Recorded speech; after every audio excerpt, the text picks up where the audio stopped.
Okay, so I was really proud of myself. I installed this doggy door the other day, and I said, let's go with the little one because I'm worried about what might come in the house. And apparently we didn't get a small enough one.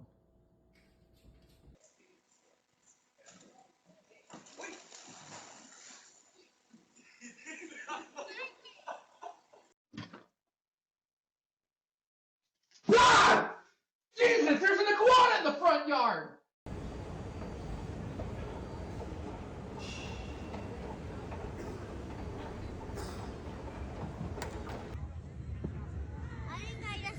I got gas and farts trapped in me. That is so crazy. I've never seen that before. Like, I have never seen that. I've never seen that.